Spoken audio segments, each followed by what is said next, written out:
Hi, folks. Welcome to Walking on the Weene Side, part of It Matters Radio. Now I want to read something to you right off the bat. Freedom of speech is a lie. I won't say what they want me to say. Truth is the only way to die, living in an internal state of war.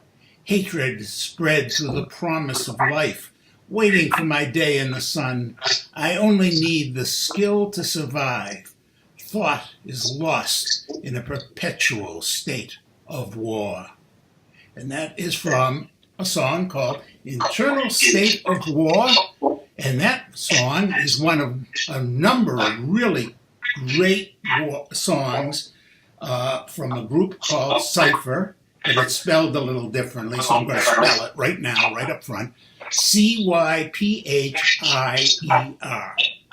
And joining us from Cyphier today is Louis Cyphier, and also his friend, who has been on the show many times before, Roger Boucher. Louis, thank you so much for joining us. Did you write those lyrics? I think I wrote about 3/4 of that song. Those particular ones are mine, but yeah, Jay wrote some of the ones in that track as well. Okay, Jay, by the way, is Jay Carlson, who does keyboards and vocals, and shares some of the songwriting with you. And there's a third member of the group too. We should mention right now, Loki Pop, who plays guitar. Yeah, he just joined us last week, and he's been fantastic. So we're really happy with that. Mm-hmm. Now, I was, before the show, I was just telling Louis, back in I think it was the 90s, I had the great pleasure of going to Lincoln Center in New York to hear some really cool music. And one of the groups that got to be a little bit famous was a group called The Residents. And I don't know, Roger, I don't know if you remember The Residents. I do. I don't know about Roger. Roger, do you remember? Well, look for them, because they really were something very, very special. And I love their sound. I have to tell you guys a quick story. I didn't just go by myself. I had heard The Residents before, and I dragged some of my teenage clients, because I was a shrink and I worked a lot with adolescents, and I dragged some of them kicking and screaming to Lincoln Center to hear The Residents and a Russian rock band. And these kids were so sure that they knew all there was worthwhile about modern rock music. And they went like, hey, they came out, they were just blown away. So, Louis, when I tell you Cyphier reminds me of The Residents, wow, I'm giving you quite a compliment. It's an amazing compliment. It's one of, I would say, 4 bands that really heavily influence the concepts behind what we do. So, when you hear that, it's just to get that message across to someone you've never met, it touches you a little bit, right? Good. So I just saw when you were talking about the kids camp, I got to see Cyphier perform 6 very different shows in 6 different cities during the Rise Up TV tour. Mm-hmm. And it was always interesting watching the people at the beginning of the show, because people were like, "Oh dear God, what is going on?" It didn't matter how old they were all like freaked out to begin with, and then during the show, people kind of got the ball rolling. They got into the show more and more until in Peterborough there was a whole bunch of the crowd was totally different. It was more like an older crowd, blue hair, old, like me. When at first they were going to hide, and they came back and they're like, "Wow, this is really good." Mm-hmm. We're pretty sure we dropped the property values in Peterborough by at least 3 points. Well, that's consistent with good music. It was so funny because everybody that was on the tour at that show, there was a second balcony So it was a big, nice looking concert hall, which made me the most uncomfortable human being in the world. We're about as underground as it gets. And I go walking up on the balcony, and all of a sudden you hear 3 performers behind me. I'll go, "You are not allowed to jump." I'm like, so it was funny, man. It's kind of like shedding light on a wall. It's like, no, but yeah. You did it, man. Like it was a lot of fun. And with that, you know, like talking about the lyrics Ken read at the beginning. I mean, do you find that the internal war, that there's a benefit to that in? I think that particular piece of music, it's not about any struggle that we have inside, but it's become about that. It was written about North Korea. It was actually recent issues about North Korea. I watched a video of 2 men being killed because they made a phone call and struck me. And Jay and I were sitting there, and Jay came up with the lyric. Originally, I wanted to call it a perpetual state of war.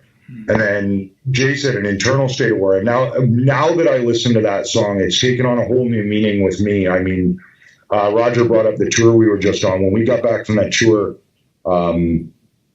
I struggled a lot with mental issues. I do every day, but that particularly when we got back from that tour.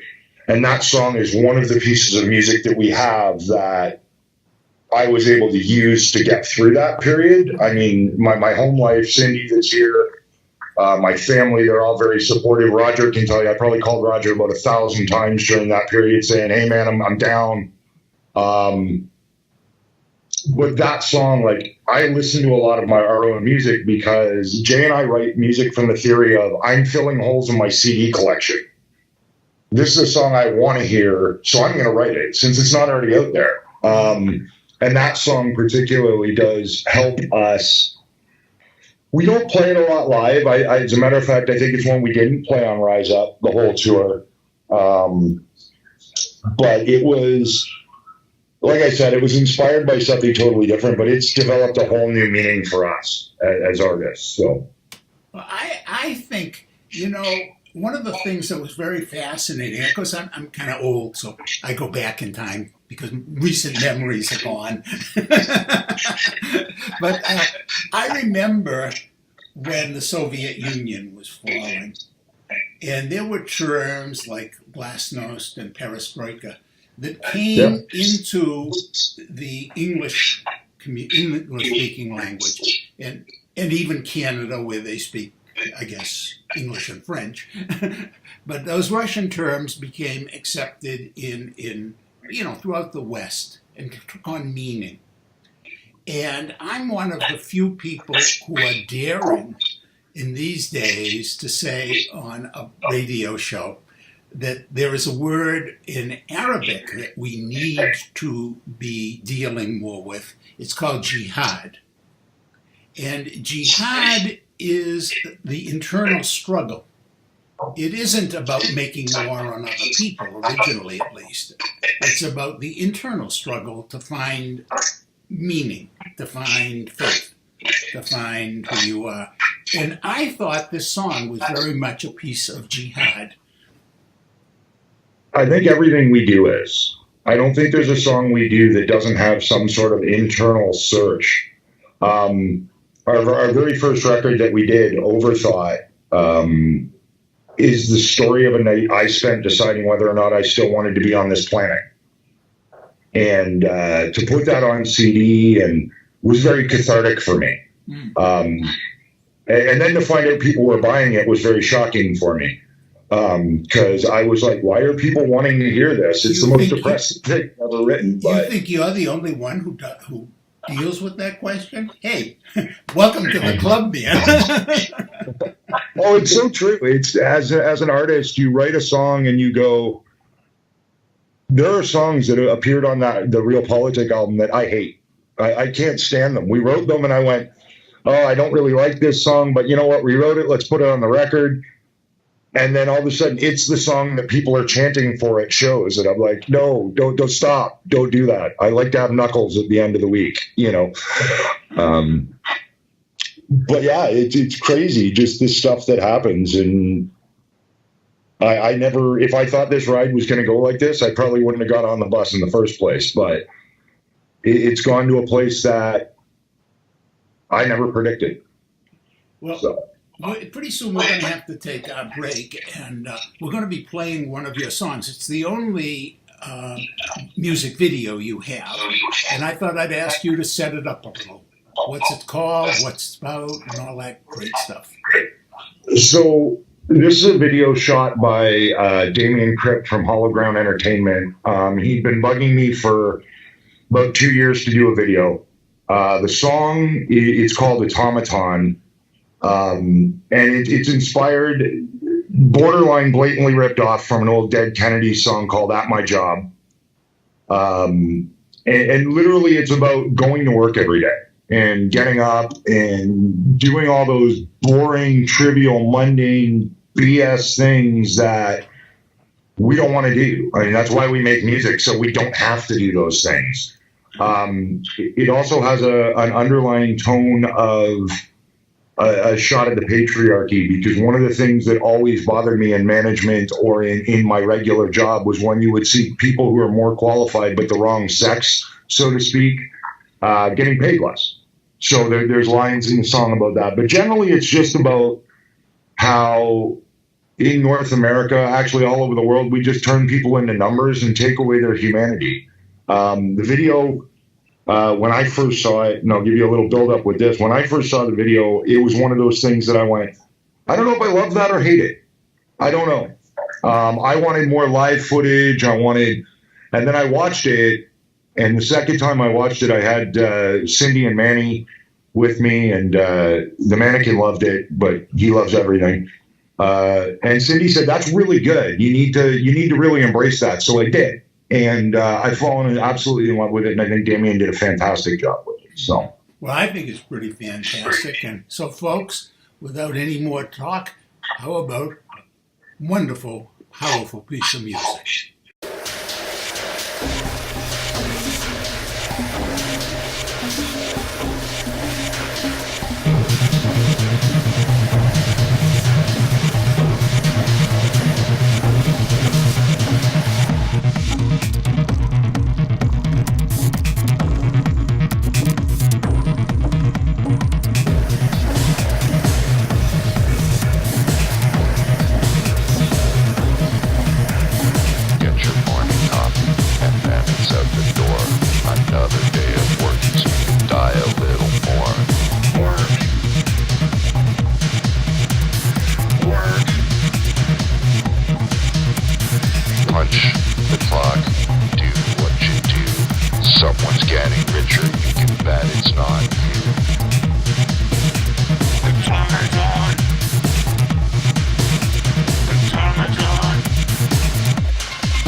Nature is beautiful.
Automaton. Work. Automaton. Work. Automaton. Work. Automaton. Work. Automaton. Work. Automaton. Work. Automaton. Work.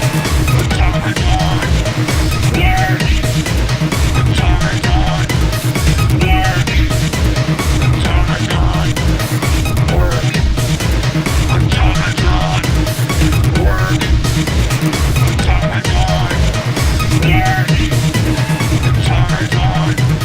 Automaton. Work. Automaton. Work. Automaton. Work. Automaton. Work. Automaton. Work. Automaton. Work. Automaton. Work. Automaton. Work. Automaton. Work. Automaton. Work. Automaton.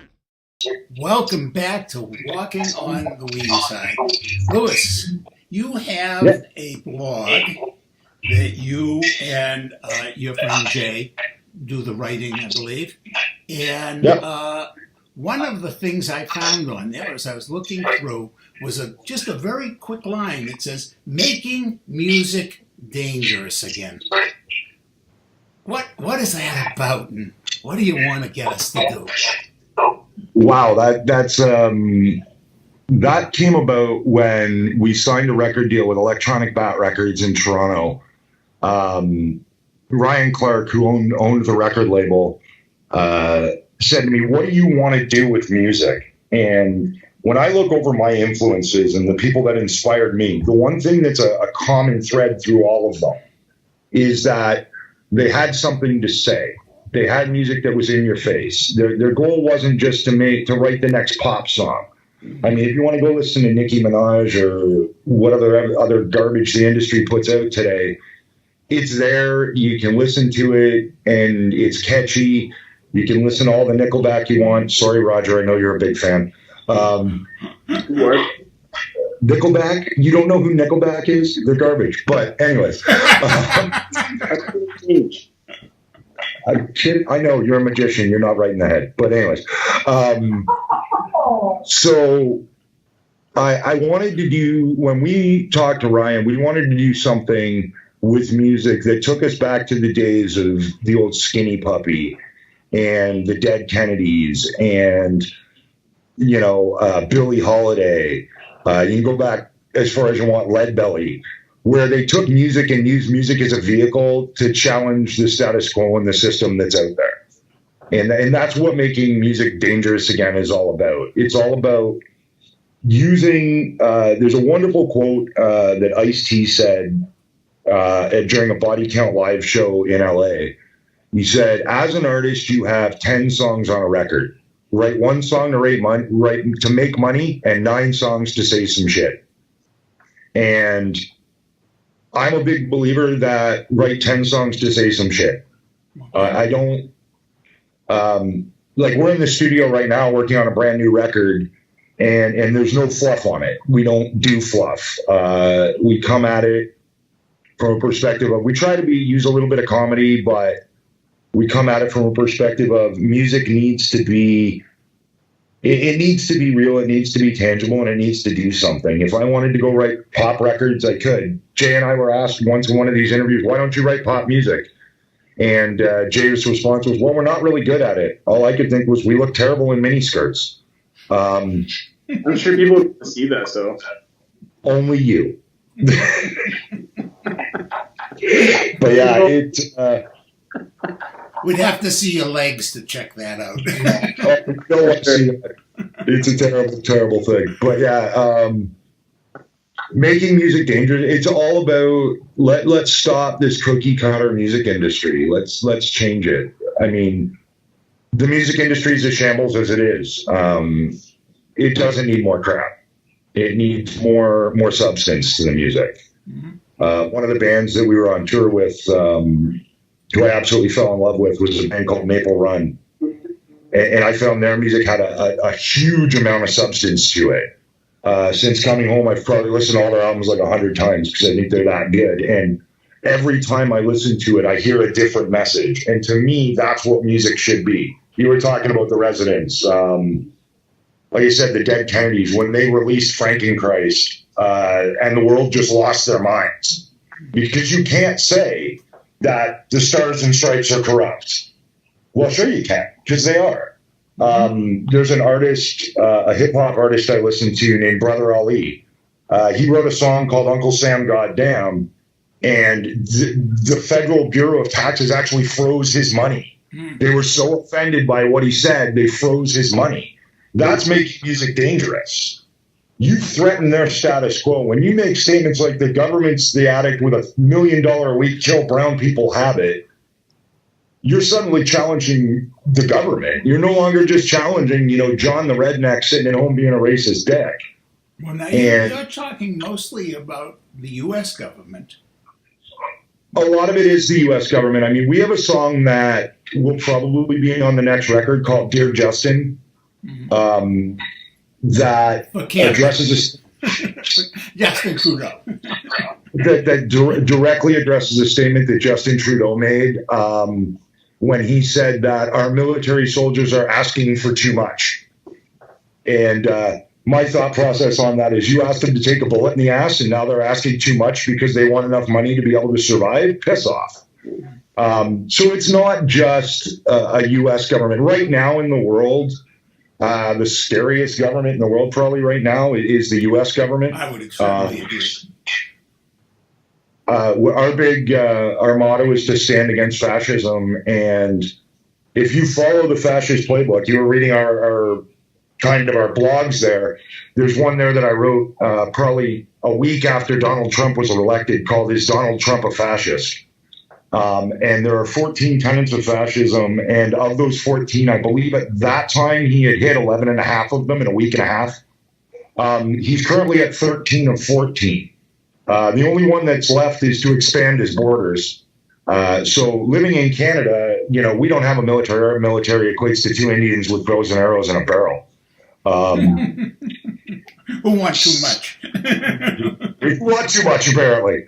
But, we'll give them whatever they want. They protect the dew line. They know when the missiles are coming from Russia. They just don't know when the computer attacks from Russia are coming. But you can't ignore it. And when you look at U.S. politics, that's, as much as I hate to admit it, I lived in the U.S. for 13 years. The U.S. runs the world, man. It's as horrible as that is right now because somehow y'all rejected Reject from the Muppet Show, which I don't understand. Orange is not a skin color, but, it is what it is. You can't change it. And I see people yell impeach Trump all the time. Why? What are you going to do? You're going to elect another idiot. Replace the system. You have to change the system before you can start getting rid of the broken pieces. Wow. So speaking of the system, do you think that Trump is inside the system or outside the system due to the fact that he was more of a self-made man and not necessarily part of like the Bushes and the Obamas and the Clintons and stuff like that have been a part of it for so long? Oh, Lord. Can I jump in on that one? For sure. Different system is mafia. Oh, if you want to take it right to the thing, there's a guy that funded Trump's rise to power straight up, backed him the whole way. It's a guy named David Duke. David Duke was a huge, huge Trump supporter. David Duke is the figurehead, the spokesperson, the head of the Klan. He's about as nationalist as they come. And as racist. You had guys like Richard Spencer, again, the Nationalist Party, everybody that backed him, right down to, as weird as it sounds, Rudy Giuliani. Well, Rudy Giuliani, as far as I'm concerned, is mobbed up. And I think Trump is mobbed up. So I always saw three things coming together. Self-made man. There's the criminal element that supports him. There's the racist element that supports him. And there are the Reconstructionist Christians who are the real dangerous group. and they are the silent killers amongst us, and they want the world to end anyway because they're all going to heaven. The hell with the comet coming down, like Hale Bopp, remember that? We're all going to hell and they're going to heaven. And I'll tell you, if those SOBs are going to heaven, I'm glad I'm going to hell. See you guys down there too. We have a song called God Thing, and every time we started, I started and say, two things about this song. One, nobody listens to lyrics anymore, and two, hell hath no fury like a Reconstructionist Christian scorned. And there is nothing worse than pissing those people off, because you're going to hear it, and you're going to hear it constantly. And the worst part is you have to keep reminding them what the Bible actually says. The Bible says they're going to heaven and you and I are going to hell, Louis. Come on. Get with the program, man. I'm okay with that. They keep telling me I'm going to ascend. They keep telling me every couple months they got this big ascension. Last time I thought that I just had a burrito for lunch. So, yeah, it's crazy. I mean, if you look at the system, Roger, to go back to your question, the system doesn't exist anymore. It stopped existing when we started chanting fake news and making fun of disabled people and saying grab her by the pussy. It's gone. It's dead. They need to light the whole thing on fire and start over. Okay, now before I go any further, there are two things I got to take care of here. Number one is I've got to say, if any of our conservative followers are furious at me and furious at the show right now, that's okay. Turn your fury into contacting at Matters Radio, or go to my website, www.kennethweene.com, and tell me you want to come on the show to tell me how I'm full of crap. Because we love this kind of lively discussion. The second thing is I want to make sure that we get to, Louis, how do people get a hold of your music? Because hey, we don't want to go to the next break without telling them where to go to find this stuff. Well, you won't find it in a record store, that's for sure. Just to touch on what you just said, Ken, if anybody wants to go on our Facebook page, it's just Cypher on Facebook, CYPHIER. Add us. If you are one of the conservative types that's offended, or let's say maybe you're one of those extreme alt-right types and you want to debate, by all means, I'm always up for it. I love a good debate. I love a good conversation. If you don't like what I say about Trump or Milo Yiannopoulos or whoever else you don't like out there, by all means, go ahead. Send me a message. Both Jay and I will respond. We love it. So you can find our music by going through the Cypher page and clicking on the store. You can go to cypher.net, which is our website, which will have you a link right there to our Bandcamp page. You can search Cypher on Bandcamp. You'll get multiple pages of our music because record companies keep kicking us off. Hell, we own one of them that kicked us off. So there's lots of different places you can find us. It's and of course, the best place to get Cypher, and I think Roger would agree with me on this, the best place to get our music is come see us live. That was my next question. Any chance you're coming down here to Arizona where I am? Or? If the U.S. government decides they want to let me over the border again, sure, we'll be down that way. But as of right now, I think I'm riding through. I think I'm on year 3 of a 5-year ban. So really, yeah. Wow. Apparently, you cannot tell border guards off. They don't like that too much. So, it's funny story with that. I took my kids back to go home. And the airline comes out and they said, Mr. Lee, we got a problem. And I said, what's that? They said, your son's in a holding cell. And I kind of chuckled and I went, well, he is my boy. But it was easy enough. It was a misunderstanding and they got on their way. But yeah, so we'd love to do the States. We've got so many people that have requested us to do the States, but we're still trying to get to Western Canada. Hint, Roger. But, the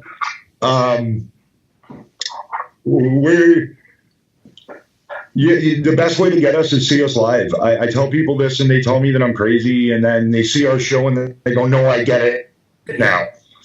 Well, I think there are some performers that you can listen to a CD or whatever MP3 now. But and yeah, it's okay. But a lot of the best experience of music is live, and I don't care if we're talking jazz, classical, industrial. I don't care what kind of music. It's a connection between performer and audience, and also the connection between the performer and their art and music. It's a wonderful, wonderful thing to experience. On that note, and I think Roger can back me up on this, one of the most intense moments of this tour that we were just on, we were in Toronto and I was having just a hell of a day. And we went out and did a show in our PJs and we did 2 songs. And in the middle of those 2 songs, we did like a 2.5-minute coffee shop, old kind of, what do they call that? One of those old, I can't think of it right now, but Jay was playing a piano line and I was just talking over it. And I was talking about a lot of my mental health issues. And I got to preface the story with I hate people touching me. I don't like being touched by people I don't know. And we were doing a show, and I believe it was Disability TV was supposed to be there or something. And I had the mannequin sitting on the chair beside me, and I got so upset, I literally reached over and slugged the mannequin. As I was walking off the stage, I had people hugging me all the way to the back. And it was this stunning moment, not only for the crowd, but for the people that had been on the tour, because up and then we'd been a million miles a minute in your face. And I did this entire show sitting on a bar stool, which I'd never done before. And the look on people's face, and I walked over to Roger, and Roger just looks at me and he goes, "That'll do." I was like, "Okay, thanks." So we connecting with the crowd, that's what it's all about. And we don't do it anymore because we're getting old and bedtime gets earlier. But we used to go have coffee with our crowd after the show. And we'll be right back after this. Affair by Kenneth Weene. The laundry goes undone while you and I make love. Tomorrow I will sort towels and pair socks that have no mates. Life is lonely, then you come. Too bad you have to leave. Can't your family do without? The dog will surely miss you. She cries when you have left again. She paws the door to let you in and cannot understand that you have other scents that draw you hence. Scents that fill the silent desert air. She licks away my tears. Welcome back to Walking on the Weene Side. Okay, punch a Nazi. Another trip to the doctor's office and everything's gone to shit. You think your life is perfect, but suddenly you realize you're sick. He's giving you 12 months to live. How do you make yourself feel better? Punch a Nazi! This one, huh? Let's talk about punching Nazis. On tour, man, that was gold. Oh my god! Especially when you were singing and at the last show there, and you decided to kick him off the stage. You went flying into the audience. That was good. You got the mannequin and kicked him off the stage into the. I love it. Your own new style of mosh pit. As you can see, he's kind of held together by duct tape after that tour. So, Punch a Nazi! Wow, what a polarizing piece of music. This song, first off, is the reason that we had an American political figure try to get us banned from Twitter, which was great. Richard Spencer apparently took a lot of offense to this particular piece of music. It might be the fact that the start of it is an audio clip of him getting punched in the head. But yeah, we wrote Punch a Nazi because we were seeing this weird trend on Facebook and on social media where people that previously claimed to be pacifists all of a sudden were celebrating people getting punched in the head. And I'm, wait a minute, so you want peace, but you want peace through punch. And I was actually in Toronto doing a show, and I was making everybody chant "Let's Go Blue Jays" because I'm a huge Blue Jays fan. And if you've ever been to a ball game, you hear that "Let's Go Blue Jays," and it just got in my head. And in the middle of chanting it, I just suddenly stopped and I went, "Hey, chant this, punch a Nazi," and it started, and then Jay started playing behind it. And we literally wrote the song on stage and then came home and worked out some new sounds and stuff for it. When we play that song live, I don't care. You could be the biggest Nazi in the world. You're still going to sing along. When we played Windsor, which was our first stop on the tour, first off, I scared the bar owner by running in and jumping up on a table that had a 1-inch bass on it. I didn't realize it had a 1-inch bass when I did it. It somehow didn't fall on my ass. I don't know yet. But by the end of the show, we got to Punch a Nazi. And as I was screaming it and getting the crowd to scream it back, Mark Rosner, that was putting on the whole show, looked like he was terrified.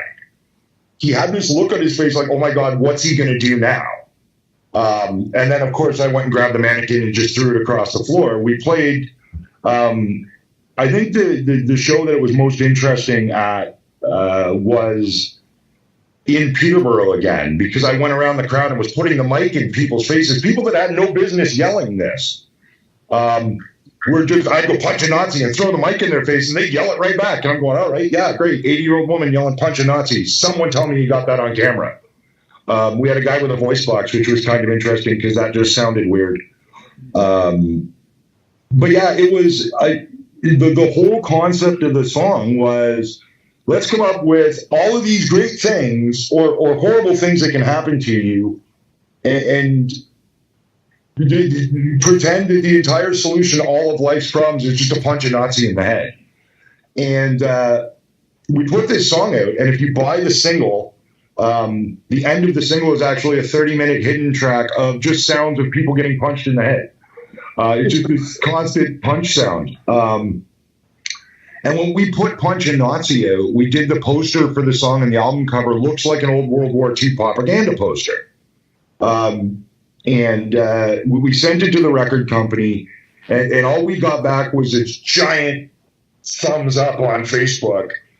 And literally, can we release this tomorrow? And I'm like, yeah, go ahead. And I don't think there's any song. I mean, it went number 1 or 2 on some Australian radio station, which Australia is a great place. And but yeah, Punch a Nazi's just, we've had so much flack about it. We've had the White Power movement have threatened us. Hamilton, for the Rise Up tour, they promised us that if we played that song, they were going to come and beat our asses. I decidedly unbeaten. They said that I've come to the conclusion that the nationalist movement is kind of like a bad prom date. They keep promising things and it never comes true. They told us when we first wrote it, don't play this song live or we're going to beat your ass. And I went, okay. And I think I've played it 37 times now live since. And I haven't had anybody hit me. I did have one mouth off on Facebook because I yelled punch a Nazi in his face. And my response to him was, what did you think you were going to see at a Cyphier show? Yeah, exactly. I mean, it's our single that we're promoting right now. It's called Punch a Nazi. What did you think I was going to do? So he never responded. It was really weird. Probably the most bizarre time we ever played that was we were playing at an underground club here in London, and it was full of a lot of people that would probably fit the description of Nazi in the modern terms. And as we were playing the song and yelling, they were yelling back and having a great time with it. And they were just laughing afterwards, and I'm going, that's great. Okay, so you guys got the kind of humor value in the song. It's just a tongue-in-cheek statement. Everybody says today's, we're living in George Orwell's 1984. Not me. I'm living in Animal Farm. I can't tell the difference between anybody anymore. So, all animals are equal, but some are more equal than others because they make music. I can't tell the difference anymore. I prefer to sit on my balcony and smoke a cigarette and watch the world go by from a safe height. Might get mauled. Yeah, I try not to get mauled. I have 5 cats. That's about as dangerous as it gets up here. So, Around Well, feeding time, it gets crazy. but you are making the world think, and that, of course, that's what you have on your T-shirt. That T-shirt is something your band puts out. Think Yeah, we actually everything we do is a do-it-yourself. Mhm. We make all our own merch. We do all that. This was carved by a wonderful carving artist out of New Brunswick. He carved up the "Think for Yourself" logo for us, and it's on all our shirts. So if you go to your page, you can buy those. You can go on our page and buy them. We prefer you buy them at shows because we love people to come out and see us. Well, do a show here. I tell you what, come down to Arizona, do a show, and I'll buy my T-shirt there. Okay. Otherwise, I'm going to have to settle. We'll Do you get there. ever randomly run into people with your shirt on? I'm sorry. I got a funny story about that actually. So last Tuesday, I went to Toronto to see one of my favorite bands at a festival, and I was there specifically to see one band. So you got all these people. It was like punk rock summer camp. It was terrible. Most of them were like 17, 18 years old. I felt so old there.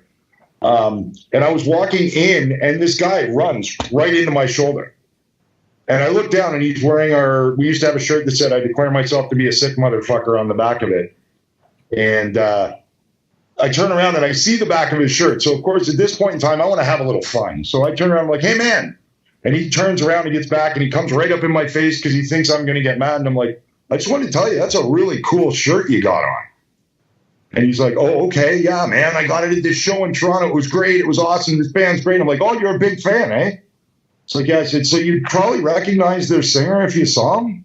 And he says, "Well, yeah." And he turns and walks away. And I'm thinking to myself, well, that was our biggest fan.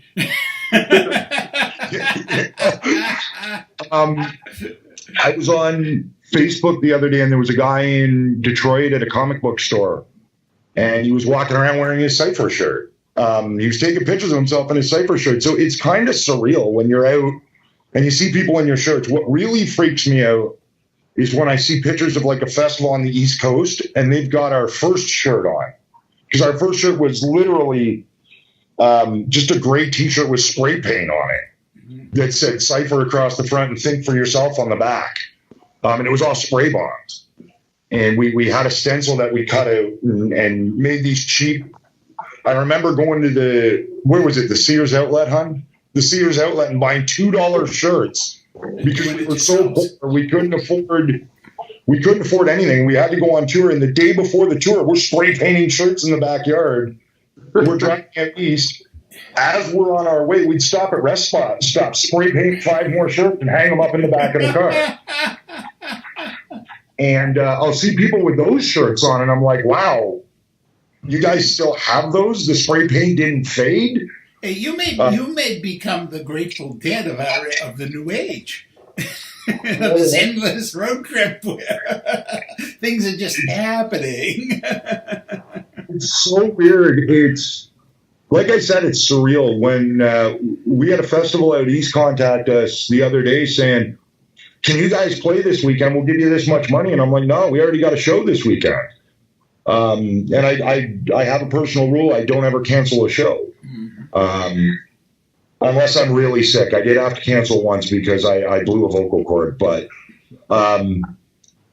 we had them contact. I didn't even know these people. And then I had people calling me going, "Oh, I hear you're playing at Evolve." I'm like, I'm playing at Evolve. We just told them no.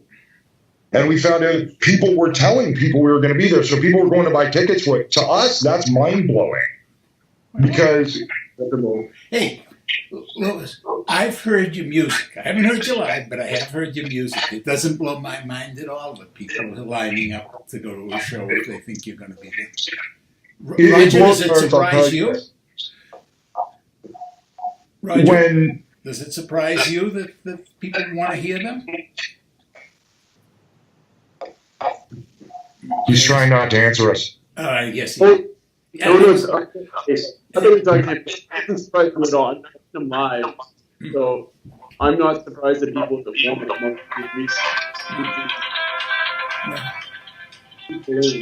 really hard to get into music, and they're entertaining. Like, I mean, they were the band in the East that got everyone into the show every single night. Like there was other bands who kind of did that, but on every live show, it was Cypher that really got the energy going, and we kind of, as we were setting it, or as I was setting the set list, that was kind of how I set the list. Well, we're going to put Cypher here, and then that'll set the tone, and then everyone else will kind of post off their tails, their wave, So that was a huge thing, watching them play every night and really just first off terrify the crowd, and then bring them into the show, make the crowd kind of change their tune and realize that it's something that they actually enjoy. I always want to remind people here, we're talking with Louis Cyphier, Cyphier, and that's the name of the band. And if you're up in Canada, you can get to see them live. Hopefully someday they're going to get down here to the States. And I'm going to guess that if you ever go across the pond, you're going to be really incredibly popular in England. I can. We're looking at doing that right now. Actually, that's on our list of to-dos. This new record, once the new record is done, we're going to be looking a lot at going overseas and doing a lot of things that are both terrifying and new to us, because we get a lot of requests. Strangely enough, the places that want to see us the most are like South America. Oh, doesn't surprise me. We've had a couple of festivals from South America talk to us. Of course, Germany, where industrial music was born, they love us. There's so many things that we want to do, and we just, up until the last couple months, it's been a struggle. I mean, I remember standing on a street corner during the last tour, and our manager was there, and I'm just losing my ever-loving shit on him because we can't get a booking. I'm looking at him going, I've had my knuckles put back in place, and this is not an understatement, and Roger can attest this. I've had my knuckles snap back into place every show this tour, or have forcibly put them back in myself just to entertain your crowd, and you can't get me a booking? What is wrong with you? And then Roger's friend, who was a doctor, kind of advised me that I should probably stop punching mannequins, but whatever. What you could do is maybe coat the mannequin with something soft. I tried that. I tried wearing gloves. I tried coating the mannequin. Yeah. I tried palming the mannequin. The crowd's too smart. You see right through it. I'm not a magician. I can't pull it, so I got to hit the mannequin the real way. But here I was getting mad, and I'm going, like, what's going on? And all of a sudden, out of nowhere, we've got booking agencies contacting us going, hey, do you want to play this show? Do you want to play that? And we're going, okay, yeah, but where did you hear about us? And they're like, oh, we heard from this person that saw you guys live, or that person. So it's starting to grow. It's starting to go. I like I said, I want to get out into Western Canada. I just want to get all over the world. The whole point of doing this is nobody except for magicians want to stay in their hometown and play. Why are you constantly jabbing at Roger? He's a good guy.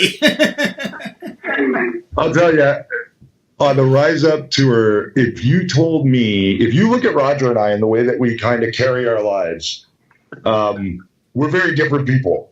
If you told me that Roger and I would walk out of the Rise Up tour as good of friends as we are, I would have told you were crazy on day one.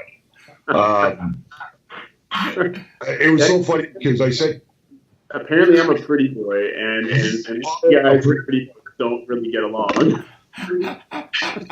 Well, obviously the two of you got along brilliantly, and we're going to have to stop at this point. But Louis, I have to tell you, I really, really do hope that I'm going to get someday to see you live, and I do hope that all our audience are not just going to get to see you live, but hey, folks, if you know someplace, if you know a venue, if you know a producer, you want to go and say, we want to see Cypher.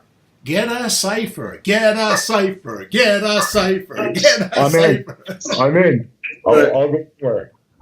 We're big media whores. We'll go anywhere. So, hey, talk about getting you out west and figuring out a way to do it in an effective way. Nice. I think that this has been probably the most. I do a lot of interviews, and this has been the most fun I've had doing one in a long time. So, thank you so much for that, Ken. Thank you for walking on the Weene Side.